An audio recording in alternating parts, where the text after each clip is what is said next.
several buildings and houses here in Hinatuan town.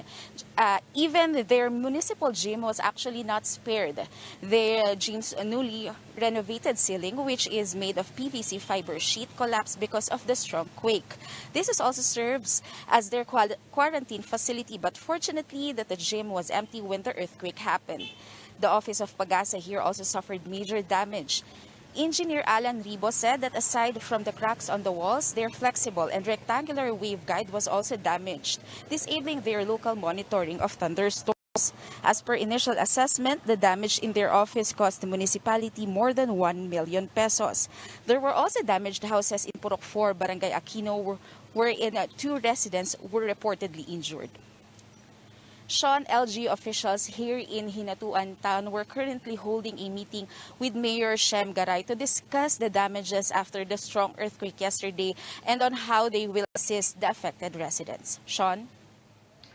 All right, thank you so much for that update. Jem Avancenia of News 5 joining us live from Hinatuan City in Surigao del Sur. In other news, Cagayan Governor Manuel Mamba is calling for a probe to determine whether Magat Dam administrators could be held liable for the recent flooding in the province, which has killed more than 20. Speaking with ULYSSES The Chiefs, Mamba said that Cagayan receives nothing but punishment from the dam, which has been causing annual floods in the province. Infrastructure think tank Infrawatch PH even called the incident a, quote, criminal incompetence on the part of the national government. Infrawatch convener and former lawmaker Terry Redon says Magat Dam administrators should at least explain what happened to convince Cagayan and Isabela residents that the fatal floods were not caused by their mismanagement. Hindi ho talaga obra na we will just say na hindi mining yan and hindi logging yan. When parang meron hong logical connection yung pong pagbaha sa Cagayan at Isabela doon po sa pagbukas po ng mga gates. No? I think they just need to explain it and siguro if they are able to explain it, their way out of it, then it is something they will accept. No? Pero it will really take a little bit hard explaining to convince a lot of people na the flooding was really not due to the dam.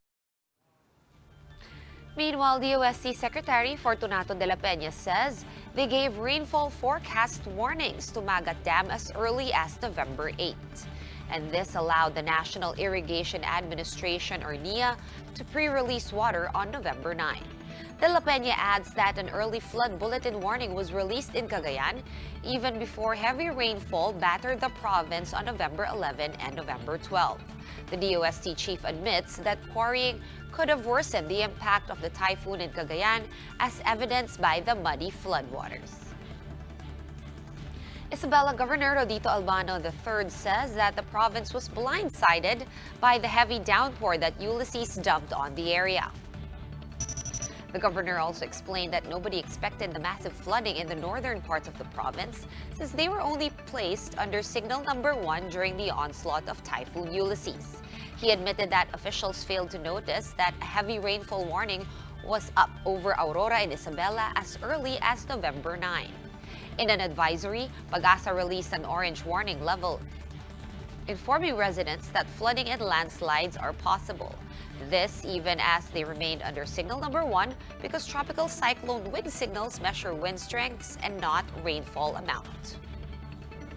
Hindi namin namalayan kasi yung orange na kulay ng sinabi, pag orange rainfall, ibig sabihin heavy ang downpour ng tubig dyan. Ang nakalagay doon sa map ng Pag-asa para sa Pilipinas, ang orange rainfall ay nasa Central Luzon. Actually kami, signal number 1 lang po kami. Pero hindi namin namalayan na yung orange rainfall na yun medyo umakyat ng todo. So ang dala ng ULYSSES na tubig, inabot hanggang Kalinga Apayaw, buong Sierra Madre at buong Caraballo. We're going to pause for a quick break, but we will be back with more stories after that. Keep it here on One News.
You're still watching One News Now. I'm Sean Yao.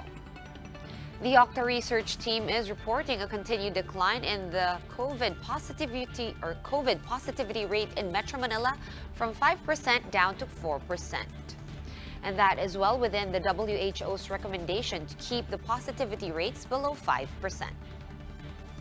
But the research team is listing several high-risk areas that are still recording high number of new cases per day, high positivity rates, and high attack rates. And these include Makati City, Baguio City, La Trinidad and Itogon in Benguet, Batangas City, as well as Lucena and Lopez in Quezon. In Mindanao, Davao City and Pagadian in Zamboanga del Sur were also listed as high-risk areas. Notably, not one city in the Visayas was put under high-risk status. The Octa Research team also tagged Baguio City and Davao City as LGUs of urgent concern. What this means is that LGUs in these areas could experience high hospital burden in the coming weeks, which could stress their healthcare systems and overwhelm their medical frontliners. This is because of high hospital occupancy coupled with continuously rising COVID-19 cases.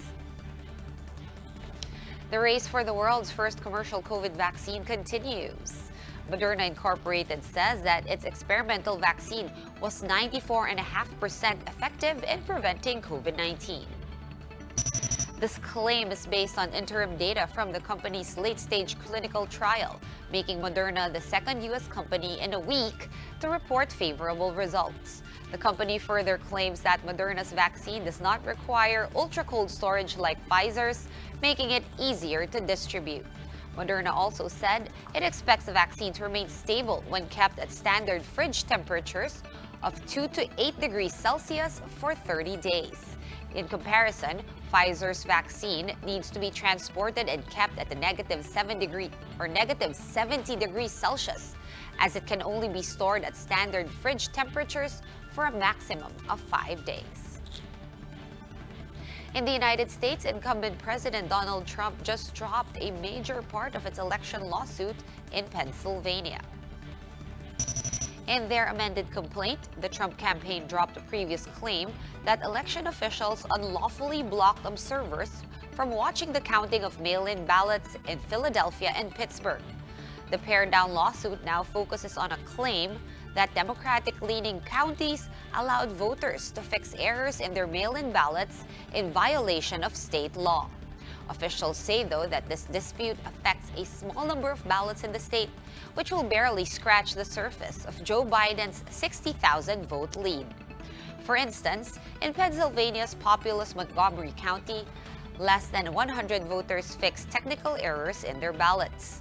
Knowing this, legal experts say that Trump's lawsuits have little chance of changing the outcome of the election. One senior Biden legal advisor has even dismissed the litigation as, quote, theatrics and not really lawsuits. Pennsylvania is due to certify election results on November 23rd. For more updates, visit News 5, the Philippines Star, and Business World online. Visit our website, onenews.ph, for more in-depth analysis. You can also catch One News on the Signal Play app. Register for a free account at www.signalplay.com and stream One News live anytime, anywhere. I'm Sean Yao. We are One News.